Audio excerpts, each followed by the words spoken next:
प्यार, सम्मान और सेवा, लव, रिस्पेक्ट एंड सर्विसेज, ये तीनों अत्यंत महत्वपूर्ण हैं।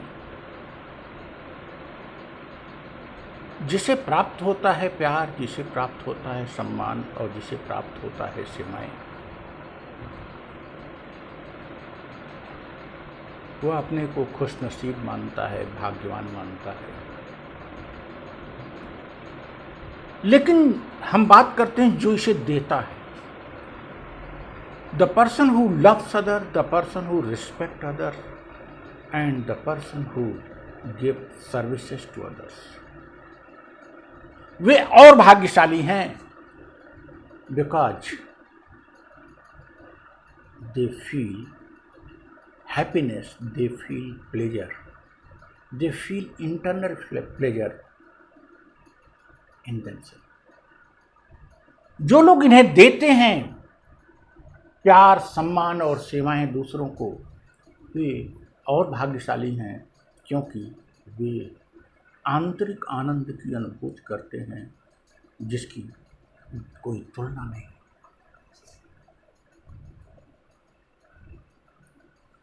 हम सहायता की बात नहीं करते, क्योंकि सहायता देने में सामर्थ्य की जरूरत होती है, कि जरूरी नहीं कि आपके पास सामर्थ्य हो, तो आप सहायता कैसे करेंगे। लेकिन प्यार देने में तो आपका कुछ लगता नहीं, सम्मान देने में तो आपका कुछ लगता नहीं,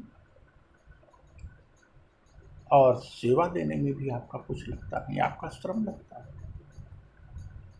That is, you cost nothing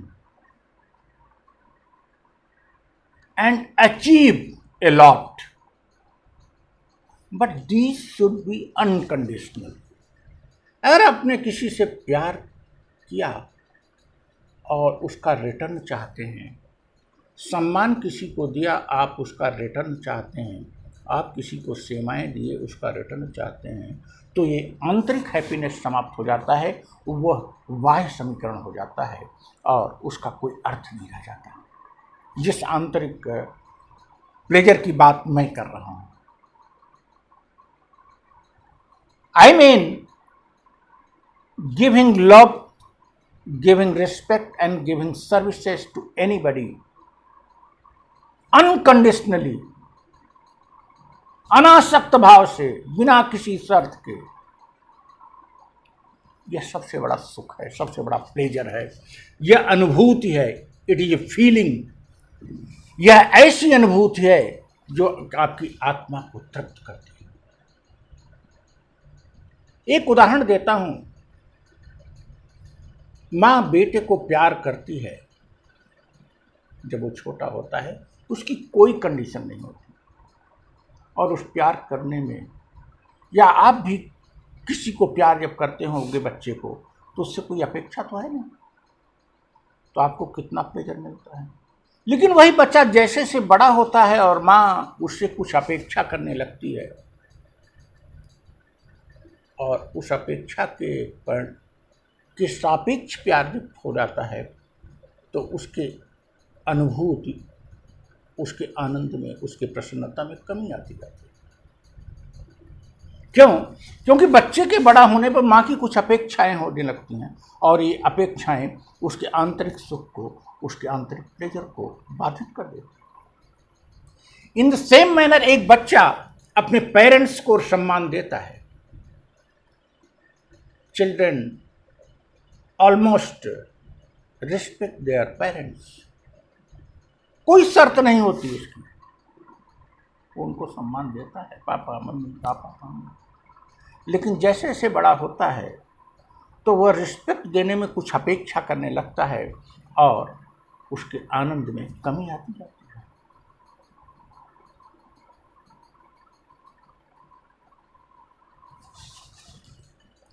इसी प्रकार से जब आप कोई सेवा प्रदान करते हैं किसी को, हमारा मतलब है कोई किसी भी प्रकार की ब्लड डोनेशन किया है आपने, या आपने कोई सोशल ऐसा वर्क किया जिसमें आपकी अपेक्षा नहीं है, अनजाने, लेकिन आप फोटो खिंचवाने लगे, मीडिया में भेजने लगे, आपकी प्रसन्नता कम हो जाएगी।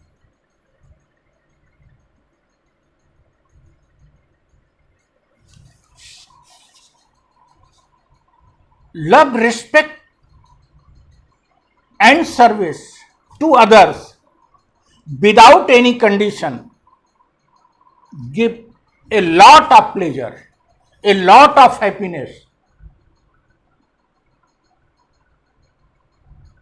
जैसे जैसे ये कंडीशनल होता जाता है, इस प्रसन्नता की मात्रा में कमी आती जाती है, और जैसे जैसे आप इसे अनकंडीशनल करते जाते हैं, वैसे वैसे आपके प्रसन्नता में वृद्धि होती जाती है। और सबसे महत्वपूर्ण बात यह है, जो कि पहली लाइन मैंने कहा, दीज थ्री कास्ट नथिंग।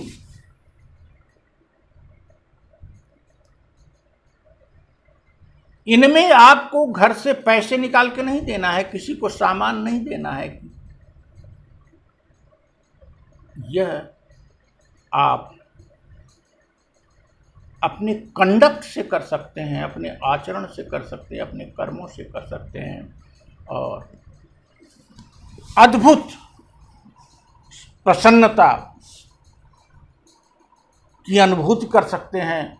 और मेरा अपना मानना है, you achieve a bulk of energy. ऐसा करने से आप में ऊर्जा का एक बहुत बड़ा ढेर आप में समाहित होता जाता है। Practising it will provide you on one hand all pleasure, and on other hand it will end your worries and your tension, your difficulties, as well as materialistic problems. आप जिन भौतिक समस्याओं से जूझ रहे हैं, आप जिन चिंताओं से जूझ रहे हैं, जिस टेंशन में जूझ रहे हैं, इनमें भी कमी आएगी। जब कॉन्टिन्यूअस आप में प्रसन्नता की अनुभूति होती रहेगी, उसकी धारा बहती रहेगी, because you are loving, respecting and providing service to others, to human beings, तो यह एक प्रवाह के समान चलेगा, और उस प्रवाह में आपको लगातार ऊर्जा प्राप्त होती रहेगी। नेचुरली, स्वाभाविक रूप से आपका दुख दर्द भागेगा, आपकी समस्याएं भागेंगी, आपके जीवन में कभी तनाव, कभी फ्रस्ट्रेशन दूर दूर तक नहीं आएगा।